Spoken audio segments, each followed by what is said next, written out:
రానున్న సార్వత్రిక ఎన్నికల్లో ఉమ్మడి కూటమిదే విజయమని బాపట్ల పార్లమెంటు మాజీ ఐపీఎస్ టీడీపీ ఎంపీ అభ్యర్థి కృష్ణప్రసాద్ ధీమా వ్యక్తం చేశారు. రాష్ట్రంలో వైసీపీ ప్రభుత్వం అభివృద్ధి పక్కన పెట్టి ఎన్నో అరాచకాలకు అక్రమాలకు పాల్పడిందని ఆరోపించారు. వైసీపీ అధికారం కోసం ప్రజలను మభ్యపెట్టే విధంగా కొత్త డ్రామాలకు తెరలేపుతుందని మండిపడ్డారు. రాష్ట్రంలో అభివృద్ధి కోసమే బీజేపీ, టీడీపీ, జనసేన కలిసి ముందుకు వెళ్తున్నాయని అంటున్న బాపట్ల పార్లమెంటు అభ్యర్థితో మా special correspondent Pawan face to face. రాష్ట్రంలో ఎన్నికల కురుక్షేత్ర యుద్ధానికైతే మాత్రం సమయం దగ్గర పడతా ఉంది. ఇప్పటికే కూడా పార్టీ సంబంధించిన నేతలు నువ్వెంత అంటే నేనంత అనే విధంగా కూడా పార్టీ ప్రచారంలో తీసుకువెళ్తా ఉన్నారు. ఇక 17 రోజులు మాత్రమే సమయం ఉన్న నేపథ్యంలో కూడా మరింత దూకుడుగా వెళ్లాలని చెప్పుకుంటూ చూస్తా ఉన్నటువంటి నేపథ్యంలో ప్రస్తుతం మనం బాపట్ల జిల్లా బాపట్ల పార్లమెంట్ అభ్యర్థి మాజీ ఐపీఎస్ కృష్ణప్రసాద్ గారితో ఉన్నాం. ప్రస్తుతం ఆయనతోనే మాట్లాడి ప్రయత్నిద్దాం. చెప్పండి, సమయం దగ్గర పడతా ఉంది, కురుక్షేత్ర యుద్ధానికి ముందుకెళ్తా ఉన్నారు, ఎలా ఉండబోతుంది మీ యుద్ధం?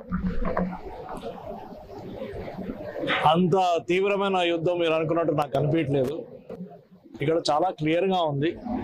ప్రజలందరూ శ్రీ నారా చంద్రబాబు నాయుడు గారు మళ్ళీ ఇంకోసారి ముఖ్యమంత్రి కావాలని కోరుకుంటున్నారు. మేము ఎక్కడ పోయినా, ఏ నియోజకవర్గం పోయినా, ఏ గ్రామానికి పోయినా ప్రజలు ఎదురుగా వచ్చి చెప్తున్నారు. ఎందుకు అంటే బేసిక్లీ ఇక్కడ రాజకీయం నేను చేయట్లేదు, ప్రజలు విసిగిపోయారండి.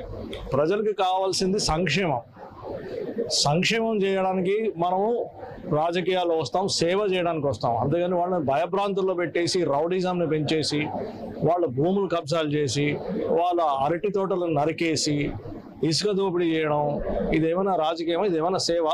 ప్రజాసేవ కోసం వచ్చామా, లేకపోతే ప్రజా సంరక్షణ కోసం చేస్తున్నామా, మన సొంత పనుల కోసం చేస్తున్నామా అనేది ప్రజలు అందరూ గ్రహించారండి. ప్రజలు చూస్తూనే ఉన్నారు. ప్రజలు నిర్ణయం కూడా తీసేసుకున్నారు. 13వ తారీఖు మే తారీఖు నాడు కోసం వెయిట్ చేస్తారు.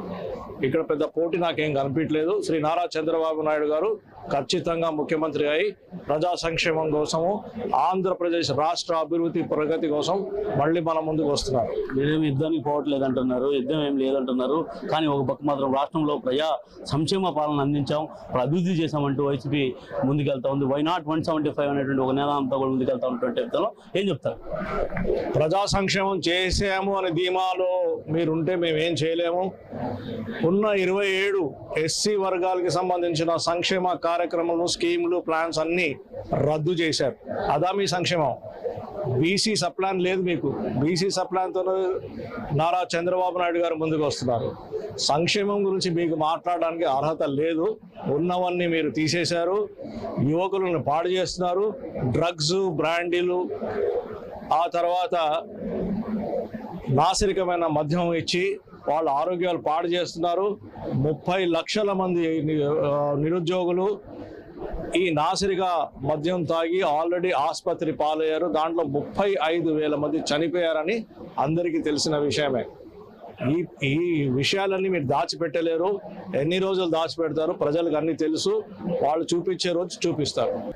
ఈ మొత్తానికి పరిస్థితి ఏదైతే రాష్ట్రంలో వైఎస్ఆర్ కాంగ్రెస్ పార్టీ చేస్తున్నటువంటి అవినీతి అరాచక పాలనకైతే మాత్రం ప్రజలు బుద్ధి చెప్పేందుకు మే 13వ తారీఖు తేదీన సిద్ధంగా ఉన్నారంటూ కూడా మాజీ ఐపీఎస్ కృష్ణప్రసాద్ చెప్తా ఉన్నారు. ఖచ్చితంగా రాష్ట్రంలో ప్రజారాజ్యక పాలన కావాలంటే మాత్రం తప్పకుండా చంద్రబాబు నాయుడు అధికారంలోకి వస్తేనే రాష్ట్ర అభివృద్ధి జరుగుతుందని కూడా ఆయన ధీమా వ్యక్తం చేస్తా ఉన్నారు. కెమెరా పర్సన్ పవన్తో, పవన్ 6 టీవీ, బాపట్ల జిల్లా.